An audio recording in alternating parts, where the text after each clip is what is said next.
So Mark Carney just flew back from a 9-day international trip begging for investment money like Canada's some kind of LinkedIn influencer sliding into corporate DMs. And what does he do? Immediately books a cabin getaway in Quebec City with his entire cabinet. I'm talking a 2-day government sleepover where they're supposedly tackling the economy, affordability, and security. But here's the kicker. Parliament starts back up on Monday, which means this is basically the political equivalent of cramming for a final exam the night before. Oh, and did I mention Donald Trump is probably going to photobomb this entire retreat even though he wasn't invited? Because apparently, 2025 is just going to be one long episode of Will Trump Notice Us Today? Welcome back to Canadian Insights, where we unpack the political chaos so you don't have to. I'm your host, and today we're diving into why Cabinet is playing hide-and-seek in Quebec City while China's tapping their watch waiting for Canada to make a move. Buckle up, because Canadian politics just got interesting again. Alright, let's set the scene. Mark Carney just got off a plane from his 9-day European adventure where he was basically doing a TED Talk tour for foreign investors. Picture this, our Prime Minister, suit pressed, smile polished, standing in front of rooms full of international business types going, "Please invest in Canada, we have maple syrup and good vibes and we promise we're stable, please ignore the trade war brewing next door." 9 days. That's longer than most people spend on their honeymoon, and Carney spent it trying to convince the world that Canada is still a solid bet despite the economic turbulence that's been following us around like a bad smell since, well, forever. Now he's back, probably jet-lagged, definitely exhausted, and what's the first thing on his calendar? Not a nap. Not even a decent poutine. Nope, it's straight to Quebec City for a cabinet retreat that sounds suspiciously like one of those corporate team-building exercises where everyone pretends to be excited about trust falls and PowerPoint presentations. The official line is that they are focusing on the economy, affordability, and security. You know, just the small stuff. The easy things. Like solving poverty, making housing affordable, and keeping Canadians safe. No pressure, just fix literally everything in 48 hours while staying in Quebec City. Here's what kills me about these cabinet retreats. They always frame them like they're going to solve all of Canada's problems in a hotel conference room with questionable coffee and those weird breakfast muffins that taste like cardboard had a baby with disappointment. We're going to discuss internal issues, they say. Translation: we're going to argue about interprovincial trade barriers that have existed since Confederation because apparently we still can't figure out how to let beer cross provincial borders without a permit and a background check. And major projects? Oh, you mean the pipelines that take 15 years to approve? The infrastructure that's been coming soon since the early 2000s? The housing initiatives that get announced every 6 months with different names but somehow never actually produce enough houses? Yeah, those major projects. I'm sure 2 days in Quebec City will absolutely crack that code. Maybe they'll solve it over croissants. Maybe someone will have a breakthrough during the continental breakfast. Guys, I've got it. What if we just built things faster? Revolutionary. But let's be real for a second. The experts are already telling us what's actually going to dominate these meetings, and spoiler alert, it's not interprovincial trade. It's Donald Trump. It's tariffs. It's Greenland. Because of course it is. You know your country's having an identity crisis when your cabinet retreat, which is supposed to be about internal Canadian issues, is inevitably going to turn into a 2-day anxiety session about what the guy next door might tweet at 3 in the morning. Trump is like that neighbor who's always doing something chaotic in his yard. And even when you're trying to have a nice family dinner, you can't help but peek through the curtains going, what's he building now? Is that legal? Should we be worried? Carney literally just came from the World Economic Forum in Switzerland, where I guarantee you Trump's name came up more times than the word innovation or sustainability, or whatever corporate buzzword was trending that week. And now, back in Canada, trying to focus on domestic policy, Trump's presence is still looming over everything like a giant orange cloud. Tariffs, trade wars, and oh yeah, apparently Greenland is somehow relevant to Canadian politics now because Trump decided he wants to buy it like it's a used car on Kijlist. So picture this cabinet meeting.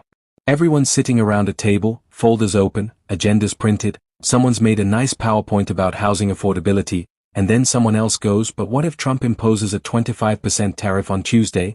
And suddenly the whole meeting derails into crisis management mode. It's like trying to plan a wedding while someone keeps threatening to set off fireworks during the ceremony. You can try to focus on the cake tasting, but there's always that voice in the back of your head going, yeah, but what about the fireworks? And can we talk about the timing here? Parliament returns on Monday. This cabinet retreat is happening literally days before MPs are supposed to show up and start asking difficult questions during question period. This is the political equivalent of getting your story straight before the cops show up. Okay team, we've got 48 hours to figure out what we're actually doing about affordability, practice our talking points, and memorize at least 3 statistics that make us sound competent.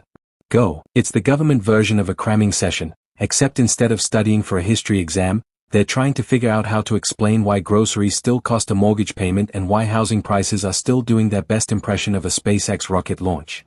And they're doing it in Quebec City, which, don't get me wrong, is a beautiful city with incredible architecture and amazing food, but let's be honest, they're not there for the views.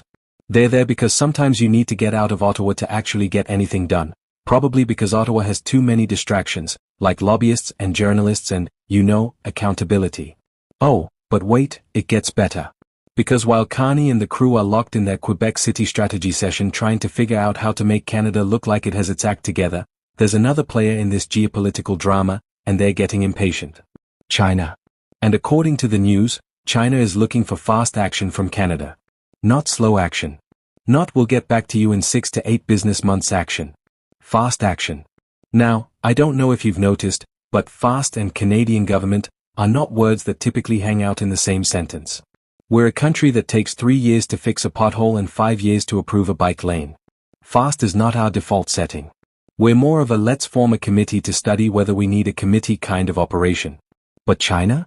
They're out here running on a completely different timeline, making decisions in weeks that would take us literal decades. And this puts Carney in a fascinating position. He's got Trump breathing down his neck from the south, demanding trade concessions and apparently real estate in the Arctic. He's got China on the other side going, hey, remember us? We'd like some decisions sometime this calendar year.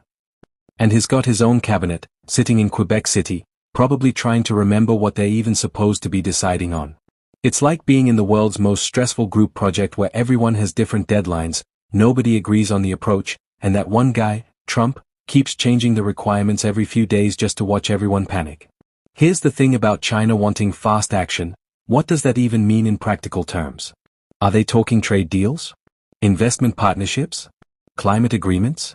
Because Canada's relationship with China has been, let's say, complicated lately.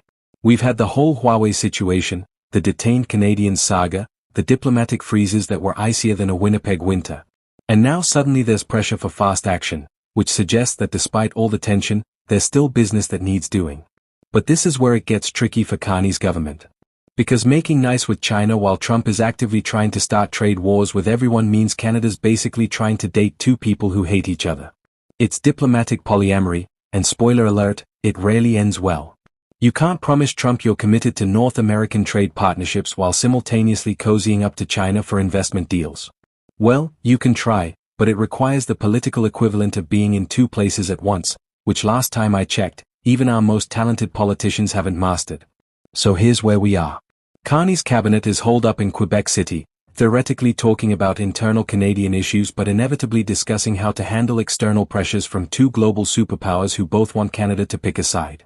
The economy needs fixing, affordability is still a crisis, security concerns are mounting, and Parliament's about to reconvene where every opposition party is going to demand answers the government probably doesn't have yet.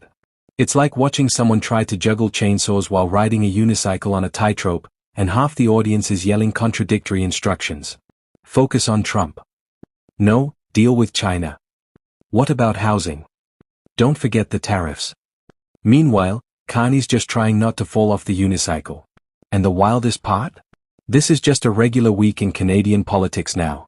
This is the new normal. Cabinet retreats that turn into crisis management sessions.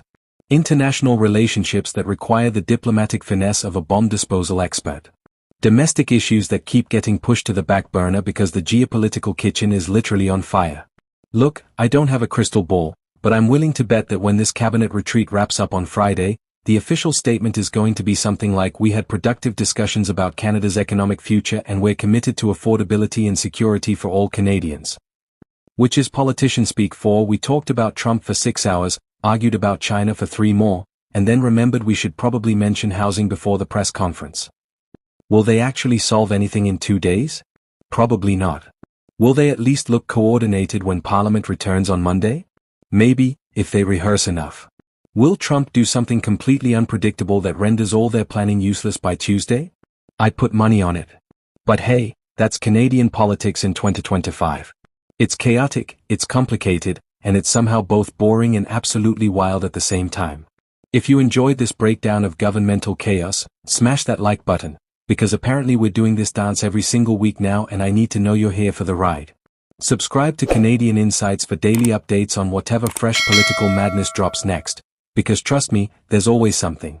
Drop a comment below with your predictions for what actually gets accomplished at this retreat. I'm reading every single one. And if you want more deep dives into the political circus, check out our other videos because we literally post multiple times a day, which should tell you exactly how much content Canadian politics is giving us right now. Thanks for watching, stay informed, stay skeptical, and I'll see you in the next one.